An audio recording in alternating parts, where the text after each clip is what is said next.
ఆదిత్యాయ చ సోమాయ మంగళాయ బుధాయ చ గురుశుక్ర శనిభ్యశ్చ రాహవే కేతువే నమ. ఓం శ్రీ గణేశ శారద మాతృశ్రీ గురుభ్యోం నమ. జూలై 2026 గోచార ఫలాలు ఈరోజు మనం తెలుసుకుందాం.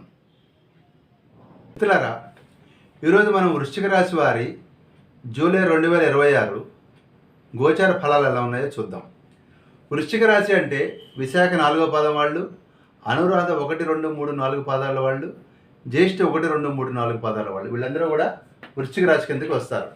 ఈ వృశ్చిక రాశి వారికి గ్రహస్థితులు ఎలా ఉన్నాయో ఒక్కసారి మనం గమనించుదాం. ఇప్పుడు వృశ్చికం అంటే ఇది వృశ్చికం. ఈ వృశ్చిక లగ్నానికి 1, 2, 3, 4 4వ స్థానంలో అంటే చతుర్థ స్థానంలో తామరమూర్తిగా రాహు ఉన్నాడు.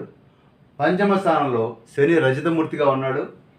సప్తమంలో కుజుడు, అష్టమంలో రవి బుధులు అంటే ఆయుష్ స్థానంలో రవి బుధులు. సప్తమం అంటే మన యొక్క స్పౌస్, మన కళత్రం అన్నమాట.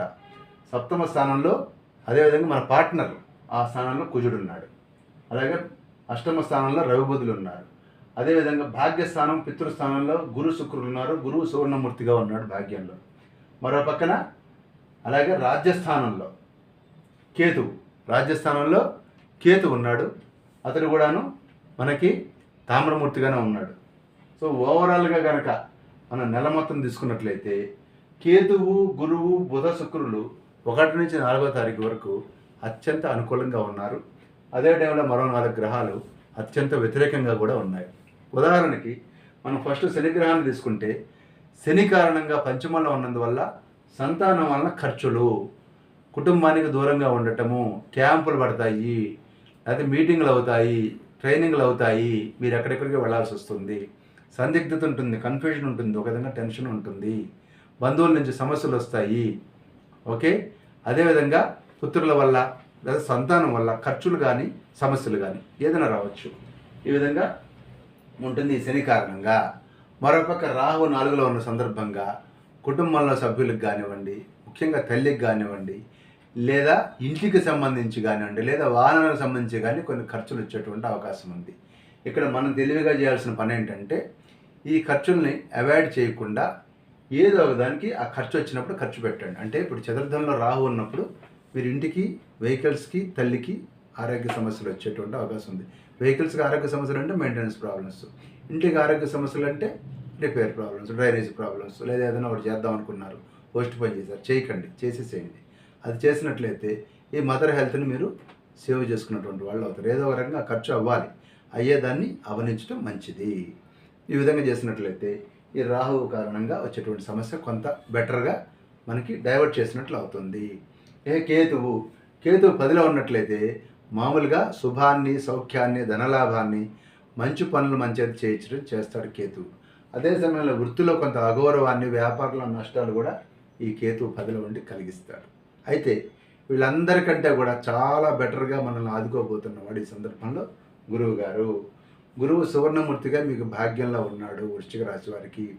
ఆ గురువు కారణంగా శుభము, సౌభాగ్యము, ద్రవ్యలాభము, స్థిరాస్తి లాభము, అదేవిధంగా గృహలాభము, ఇష్టకార్య సిద్ధి, కుటుంబ అభివృద్ధి, పుత్ర పౌత్రాది అభివృద్ధి, సంతాన వృద్ధి, మృష్టాన్న భోజనం, స్త్రీ సమాగమం, వృత్తి వ్యాపారంలోనూ అభివృద్ధి, ప్రమోషన్లు, ఇవన్నీ కూడా గురువు కారణంగా మీకు రాబోతున్నాయి. ఇంకా గురువుకి అడ్వాంటేజ్ ఏంటంటే ఈయన 9లో ఉచ్చ స్థితిలో ఉన్నాడు కర్కాటకంలో. అక్కడి నుంచి ఆయన లగ్నాన్ని చూస్తున్నాడు. చూపు ఇంకా మంచిది, ఉండటం కంటే చూడటం ఇంకా మంచిది. అది కూడా ఏ దృష్టితో, పంచమ దృష్టితో చూస్తున్నాడు. మరో పక్కన ఆయన మీ తృతీయ విక్రమ స్థానాన్ని సప్తమ దృష్టితో చూస్తున్నాడు. అదేవిధంగా మీ పంచమ స్థానాన్ని తన 9వ దృష్టితో చూస్తున్నాడు. అంటే మీ కుటుంబాన్ని, మీ కుటుంబంలో సంతానాన్ని, మీ పిల్లల్ని, మీ పుత్రులను, పుత్రికలను, వాళ్ళందరినీ కూడా ఈ గురువు గారు శని వంక చూస్తున్నాడు. కాబట్టి శని గారి యొక్క ప్రభావం, నెగిటివ్ ప్రభావం కొంత తగ్గేటువంటి అవకాశం ఈ గురువు గారి కారణంగా ఉంది. ఈ విధంగా గురువు గారు చాలా బెస్ట్ పొజిషన్డ్ ప్లేస్లో ఉన్నాడు ఆయన.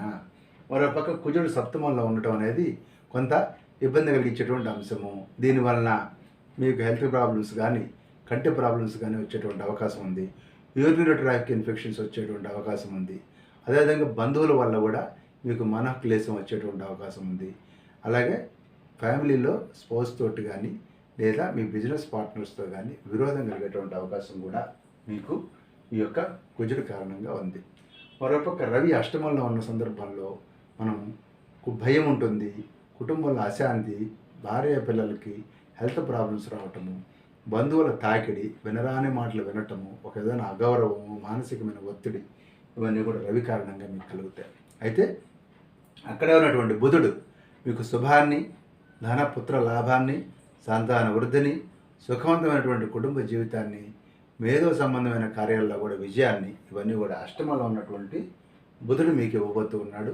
మరోపక్క శుక్రుడు భాగ్యంలో 9లో ఉండి ఆయన కూడా శుభాన్ని, ధనలాభాన్ని, సుఖప్రాప్తిని, అలాగే వస్తువులు, విలాస వస్తువులు, అలాగే వస్త్రాలు, ఇవన్నీ కూడా మీకు మంచి అంటే ఇచ్చేటువంటి అవకాశం ఉంది. అదేవిధంగా ఆరోగ్యం బాగుపడుతుంది శుక్రుడి కారణంగా. మతాధికారులతోటి మీరు చర్చలు చేస్తారు, వాళ్ళతో కలిసి కూర్చుంటారు, చాలా జ్ఞానాన్ని సముపార్జిస్తారు. లాభకరమైనటువంటి విదేశీ ప్రయాణాలు కూడా ఈ శుక్రుడి కారణంగా మీరు చేయబోతూ ఉన్నారు. ఈ విధంగా నెల మొదట్లో మీకు అనుకూలంగా ఉన్నటువంటి ఈ యొక్క గ్రహాల స్థితిగతి నెమ్మదిగా 5వ తారీఖు నుంచి కొంత తగ్గటం మొదలెడుతుంది. మీకు శుక్రుడు ఇందాక దాకా అనుకూలంగా ఉన్న శుక్రుడు కొంత అధికారులతో సమస్యలు తెచ్చిపెడతాడు 5వ తారీఖు తర్వాత.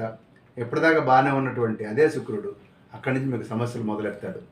ఈ యొక్క 16వ తారీఖు వరకు అలా ఉండగా సైమల్టేనియస్గా రవి కూడాను మీకు అనుకూలమైనటువంటి స్థితి నుంచి ప్రతికూలమైనటువంటి స్థితి నుంచి మరో ప్రతికూలమైనటువంటి స్థితికి కంటిన్యూ అవుతాడు. అందువలన మీకు తేడా లేదు. అక్కడ అష్టమంలో ఉన్నటువంటి రవి ఇక్కడ భాగ్యంలోకి వస్తాడు.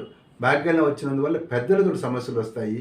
అదేవిధంగా బాసులతోటి సమస్యలు వచ్చేటువంటి అవకాశము, కుటుంబం నుంచి దూరంగా వెళ్ళేటువంటి అవకాశము ఈ యొక్క రవి కారణంగా కూడా ఉంది.